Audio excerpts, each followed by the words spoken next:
إن الحمد لله نحمده ونستعينه ونستغفره ونتوب إليه ونعوذ بالله من شرور أنفسنا ومن سيئات أعمالنا من يهده الله فلا مضل له ومن يضلل فلا هادي له ونشهد أن لا إله إلا الله وحده لا شريك له ونشهد أن محمدا عبده ورسوله.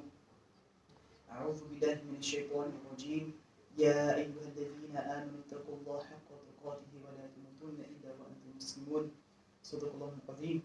رب اشرح لي صدري ويسر لي أمري واحلل عقدة من لساني يفقهوا قولي. Dear brothers and sisters, in this day of modernity, in this age of modernity, it's easy to forget how connected we are with nature. The way our cities are built up, the way we live, it's everything around us is like a concrete jungle, as they say, and you can go days, weeks, months without really seeing any wildlife or any kind of greenery. And alhamdulillah, it's not as bad in Glasgow as it is in other places, but it's still the case that the way we live our lives, we really forget this connection that we have with nature. And Allah subhanahu wa ta'ala talks about in the Quran many different examples of how nature, the reason the world is set up the way it is a sign for us. Allah subhanahu wa ta'ala talks about how He set the mountains and the rivers on this earth and how He's put fruit on for us. And He says, that this is signs for people who do yatafakkarun, for people who contemplate, who ponder, who think. And so we should be going outside and looking at the nature and really contemplating, pondering on this, reflecting on it, doing tafakkur, which is a forgotten sunnah, unfortunately. And it's because of the way our lives are now that everything is, you're based on digital for everything, right? Your head's always on the phone. Even if you are outside, say you're on a train journey and you look out the window and everything, subhanAllah, is beautiful, you barely see it because you're stuck on your phone the whole time, you're stuck on social media. And there's been research which shows that people who spend less time in nature are more likely to suffer from clinical depression. And this is why, unfortunately, in the Western world, the rates of depression have gone up over 20% in the last 5 years. And a lot of the time you look at some of the research says that countries with the highest standard of living, unfortunately, also have extremely high suicide rates, and an example of this is in Sweden.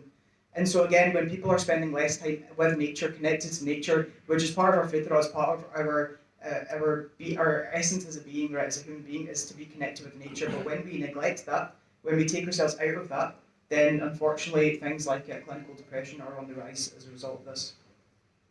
So because of the way our cities are built, it's difficult to engage in this tafakkur. And there's something that's a great sunnah, as I mentioned, is one of the forgotten sunnahs. Ibn Abbas, he was able to spend quite a lot of time with the Prophet ﷺ and used to stay over at his sometimes.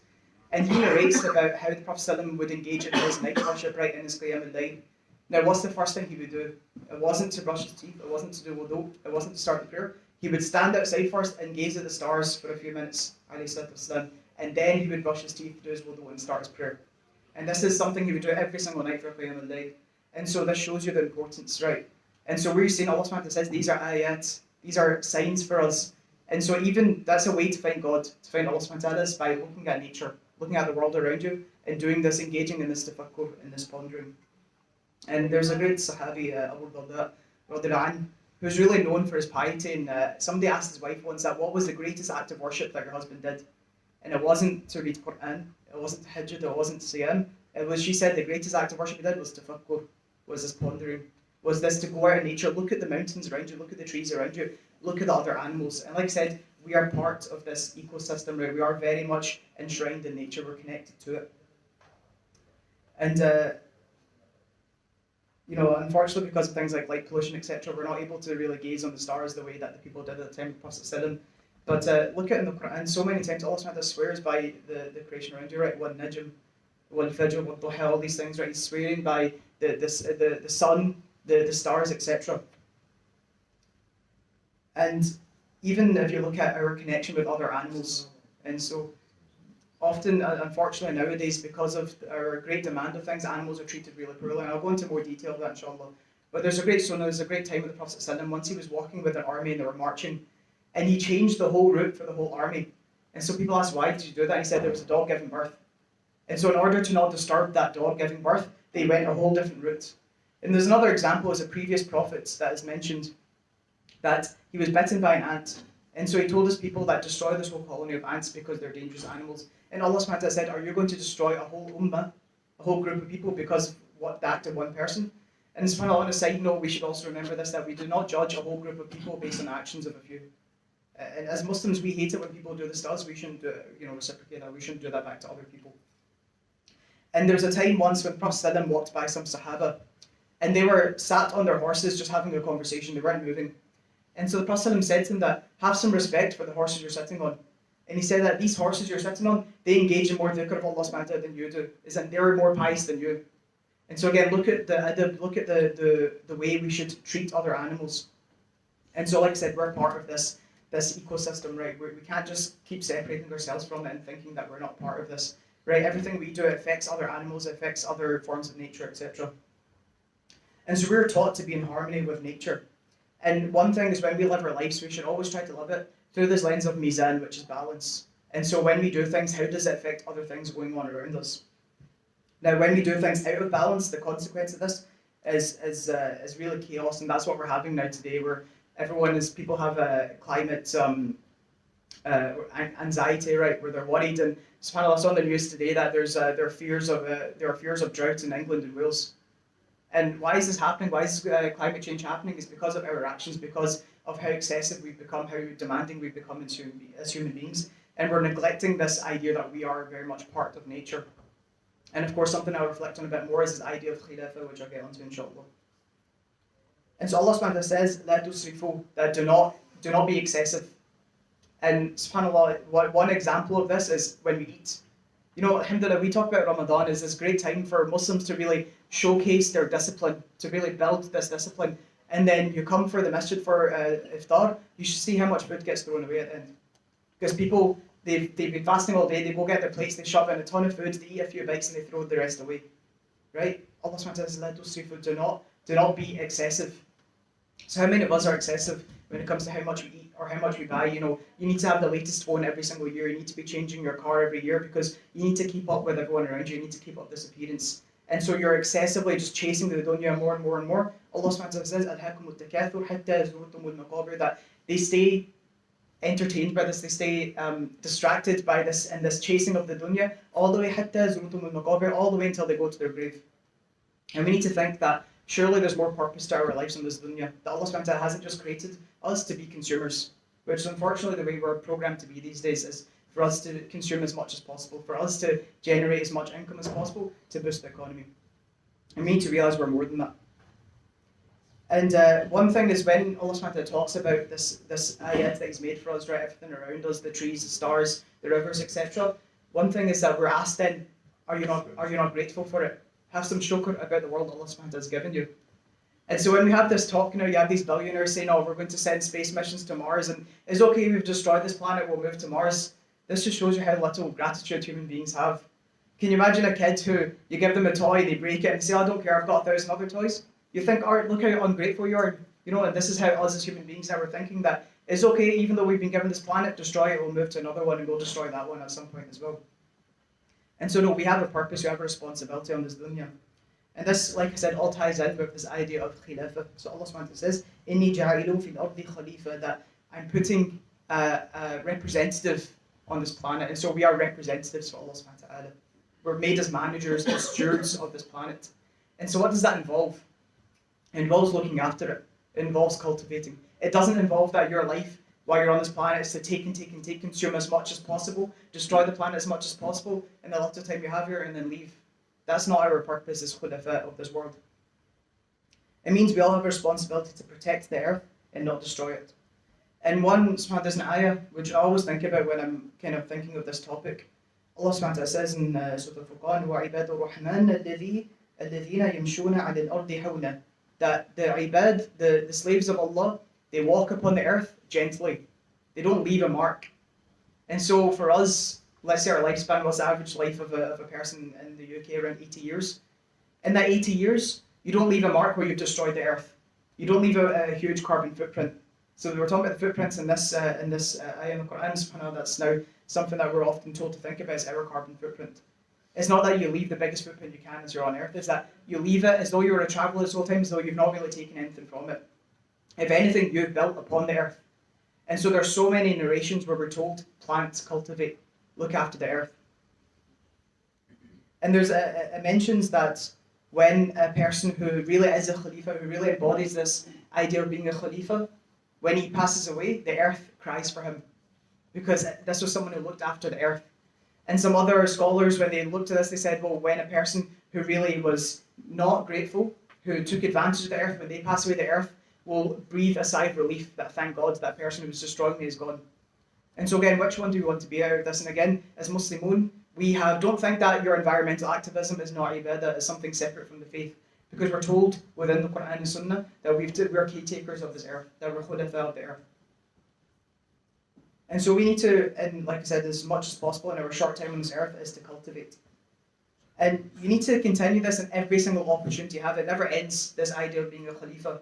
Because in the well-known hadith, the Prophet mentioned that if you have a seed in your hand and Yawm al-Qiyamah comes, the hour comes, the world is ending, plant that seed. And you might be thinking, well, if the world is ending, I see the entire world ending in front of me, if I plant the seed, it's never going to come to fruition. You know, it takes a long time for trees to grow. Why should I do it? But it's because this needs to be ingrained in us that you never stop cultivating the earth. You do it with every last breath you have, you try to do as much as possible to protect the earth and to cultivate and to build upon it. And so if you want Khilafah, and a lot of us, when we think of Khilafah, we only think of the political sense, right? And of course, this is something is important in Islam. But you have to prove that you're capable of being a Khalifa on a personal level first. Before you think about this kind of global change, this, ruling, etc., can you be a Khalifa yourself on a personal level? Allah subhanahu wa ta'ala says, إِنَّ اللَّهَ لَا يُغَيِّرُ مَا بِقَوْمٍ حَتَّى يُغَيِّرُ مَا بِأَنفُسِهِم. That He doesn't change the state of a qawm, of a whole people, until they change what is within themselves. And so if you're someone who can't even discipline themselves, who overeats, who overconsumes, who has no care towards the planet, towards animals around you, then how can you think about this idea of Khilafah on a global stage? And so think about your responsibility as a Khalifa, about looking after the planet around you. You should be involved in initiatives that are helping the environment. Unfortunately today, if you look at it, a lot of the kind of groups, organisations that are really at the forefront of protecting the environment, they're not really led by Muslims. This isn't really an issue that we've jumped upon, even though this is a Muslim issue. And so I ask you, especially in universities like this, there are people who are involved in these things, about climate change, about renewable energy, etc. Use your time wisely over here. And then when you graduate, think about what kind of career you want to have in the future. That do you want to work for a company that's destroying the planet, or do you want to work for a company that's going to actually try to improve our air? There's people in London now who are getting diseases, autoimmune diseases, because of the poor air quality. Is this really what we've been put on this planet to do, to wreck it, to destroy it as much as possible? And so if you display greed and can't show any discipline on a personal level, then how can you be a leader? And like I mentioned, even with being excessive, one thing, unfortunately, which again a lot of Muslims are excelling at, is eating, right? And there's a time when Umar when he was Khalifa, and he saw this man with a huge belly. And so he said, "What is this?" And the man said, "Oh, this is a blessing from Allah." And he said, "No, this is a curse." Because we have so many narrations. The Prophet said that when you're eating, only eat enough that you can stand up straight. And if you have to eat more, a third of food, a third for air, and a third for water, and a third for air. Yet how many of us now, we just consume as much as possible. And then look at it, like the diabetes and the heart condition rates for South Asians is 7 times more than the rest of the general population. So that's something that we really need to be looking at, that we're not putting this earth to consume as much as possible, we're putting this earth to build and to protect it as Khulafa. We ask Allah to give us the tawfiq to really give justice to this title as Khulafa. أقول قولي هذا وأستغفر الله ولكم فاستغفروه إنه هو الغفور الرحيم.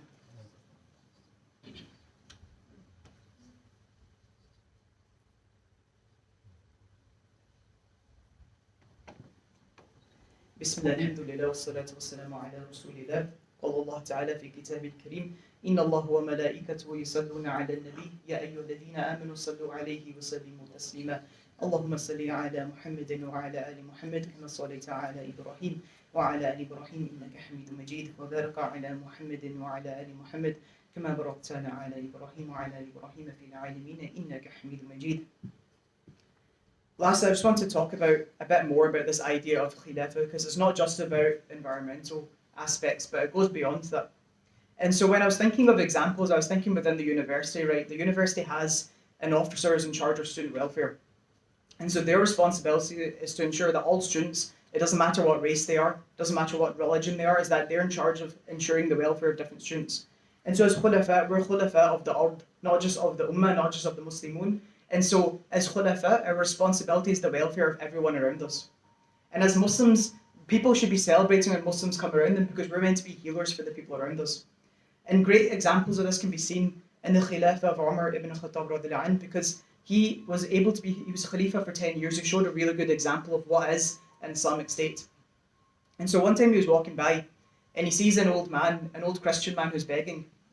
And so he says to him that you paid the jizya when you were able to work, when you were young, when you're able. We're not going to let you starve now.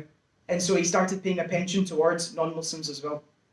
Umar didn't say, I'm only here to look after Muslims, I'm only Khalifa, I'm only Amir al-Mu'mineen. He said that I'm a Khalifa on earth. We're all Khulafa of the earth, that we protect everyone around us. And so when we focus on issues, we don't just focus on the issues that are only affecting the Muslims. If we look and see that our local community is really suffering from alcohol abuse, why aren't we at the forefront of trying to support them and trying to educate them to try to better their lives? Because Allah SWT has put us with this purpose. That He's made us, Allah SWT says, we're the best of all ummahs because we forbid the evil and we enjoy what's good. And so we don't just do that for other Muslims, we do that for everyone around us. We try to heal the people around us. And maybe, inshallah, some of them, because of this, will enter into Islam. But even if they don't, our job is to try to do as much ibadah as possible to get reward from Allah subhanahu wa ta'ala, and this is part of it, is to look after all of the people around you. And there's a time once when a Jewish man came to the Prophet ﷺ, and he said a word which in English you don't really get the full translation. He said, you're a procrastinator. It was a really bad word. He shouted at him and said, you know, you owe me such and such, you've never given it to me before. And Umar was there, right? And whenever we studied the seerah, we always hear stories of Umar getting really angry, right? And he's like, I'm going to chop this guy's head off. And so he shouts at the guy, and the Prophet was like, calm down, right? He says, give the man what he asked for, and because you scared him, give him even more. So this shows you, look, justice to everyone. This is to a Jewish man who didn't even deserve this, yet it was still given to him. Another example, when Ali ibn Abi Talib was Khalifa, a Jewish man stole something from him. And then they went to court, they went to the Qadi. And so Ali was saying that this is mine, the Jewish man said no, it's mine. And so the Qadi said to Ali, have you got any witnesses? And he says, yes, I've got my son, I've got both of my sons. And so the Qadi says, sorry, I'm not taking a testimony from your son because this is bias. And so the judge, the Muslim judge, judged against the Khalifa for the Jewish man. And the Jewish man actually later said that, listen, I knew I was lying, take what's yours, and he said the shahada. And so look, this is justice, this is Islam, that you don't only do justice for Muslims and forget everyone else. As Muslims, it's about serving everyone around us. Serving all forms of creation, whether that's human beings, whether that's animals. I want to give one final note. When I was reading about this, I read something that subhanAllah was really horrific to hear. It was mentioned that in the manufacturing of products for anti-aging creams, what they do is they get the hormones from pregnant horses, and so they have these factories set up where these horses are just artificially inseminated continuously. And because this is a very abusive environment, they have terrible lives. And the factory doesn't have any interest in raising any horses, so as soon as the horse gives birth, they kill the baby and they continue it. And as Khulafa on the Earth, is this something that we should be allowing to happen? Or is this something that we need to be at the forefront of trying to end this? And so part of this is because of our greed, because we consume so much, so excessively, that animal welfare is out the window. I remember being in Medina to Munawwara, this is the city of the Prophet ﷺ, and I went to a slaughterhouse thinking, I'll finally see a good example of tayyib halal meat, right, because we're in the city of the Prophet ﷺ. And I got there, and we decided, okay, we're going to eat this goat tonight. We went to the slaughterhouse, and the goat, they were kicking it, they were abusing it, all the other goats could see, they were all terrified.